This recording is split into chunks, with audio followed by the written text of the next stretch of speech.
And you can tell that because what he doesn't understand is what he gets away with in the moment stays with him forever. It's not like vapor.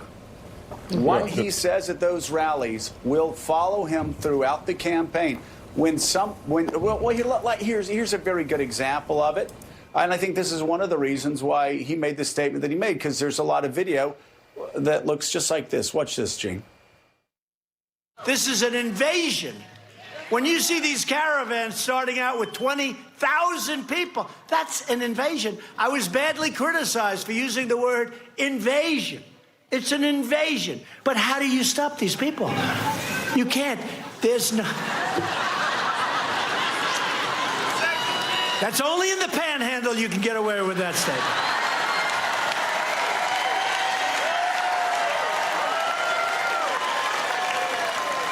Only in the Panhandle. So it's a tough situation. Yeah, actually, I'm from the Panhandle. You can't get away from that, the Panhandle. And you can't get away with shooting somebody on Fifth Avenue like Donald Trump thinks. But Gene, that stays with him forever, as does every hateful screed that he's ever said at a rally. The send her back chants with him sitting there and soaking that in like Mussolini. That's with him forever. And I guess he doesn't understand it. And so he needs to get as far away from that as possible. And the only way to do that is actually to follow through with some meaningful legislation and to stop that nonsense, which none of us think he's going to do. Right, yeah. Could do that, but do you think he will? I don't think he will. I absolutely no. Optimism in terms of Donald Trump, you know, A, realizing what he's been doing, and B, taking any sort of real action that would turn things around. I mean, you know, that in that clip he used the word invasion, and here on MSNBC and on other networks in the last couple of days, we've been running montages of all the times he's used that word invasion to refer to Latino immigrants, and that has had an obvious and I think profound impact, because it buys into this whole you know, white nationalist, racist conspiracy theory about an invasion of brown people to replace the white people in America. It's directly related to that, and anybody should know that. But of course, you know, maybe Donald Trump really does. Maybe to him, history really doesn't exist. Maybe the only thing that exists in his head is what's happening today, what's happening now, what gives me in my mind a slight political advantage. I don't particularly care what's happening in Donald Trump's head now. What I think we should all care about is actually doing something. We repeat this ritual time and again, and you just know it's going to happen. It's going to happen again. It could be a week from now, could be a month from now.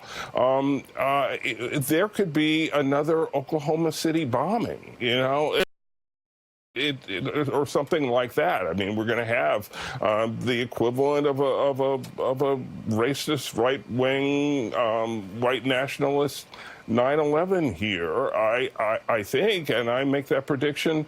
I don't think I'm going out on a limb here, and yet I have no confidence. You're not only, Gene, you're not only not going out on a limb. That's what the FBI director has said. That's what other intel agency people have said, and of course Frank Figliuzzi said that now, after 4 years of Donald Trump, he is now starting to see the lights, the warning lights blinkering all over America.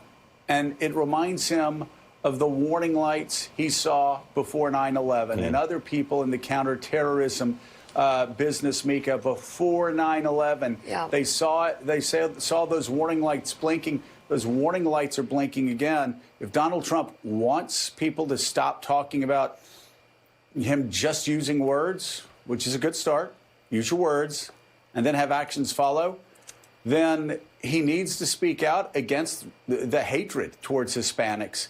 He needs to let people know they are welcome in this country. He needs to let people know that the federal government is going to actually put on the books a terrorism law for domestic terrorism. There's not even that law on the book right now. We're going to talk about that in a little bit. Yeah. But there are a lot of things he can do. But he won't. And so you have to ask the question, Joe. And I'll ask you. Isn't it okay to deduce that at this point, this is what he wants? He is inciting hatred, inciting violence, inciting racism. If he doesn't unequivocally call it off and say this is wrong, and we stand together against this, and we are doing this, this, and this to help fight hate crime.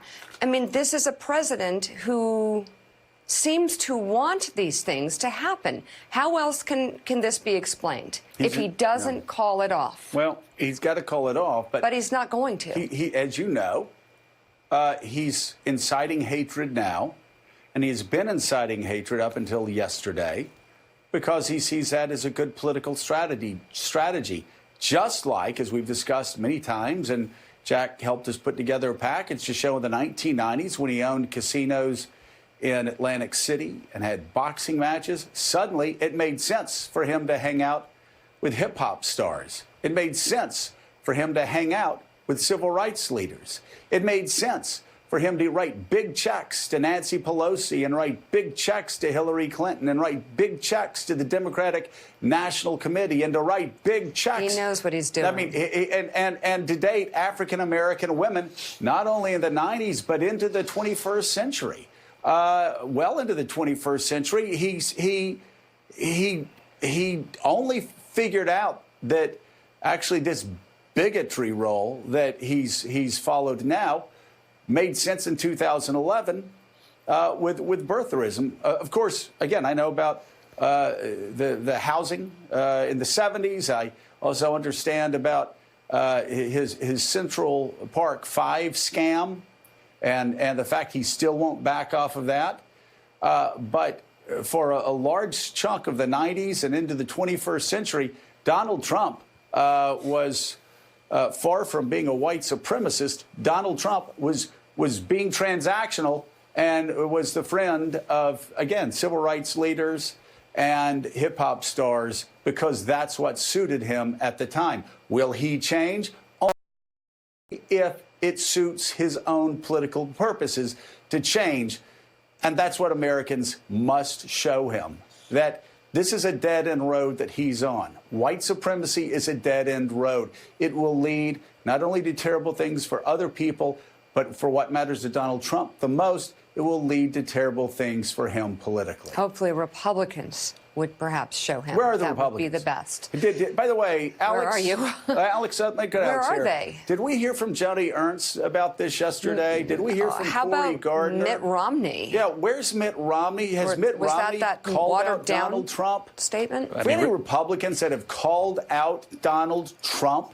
Alex. Specifically the president? No. Mitt Romney released a statement calling out the action of that kind of rhetoric, but never said the president's name. We're working. We're trying to get Republicans on the show. We've offered many of them to appear, but so far they've all declined. So no Republicans will come on this show and call out the president of the United States for inspiring white supremacy. Not one. Not yet. Not the ones that we've asked. Wow. Okay. Well, we're also following today, other than that sad, pathetic display,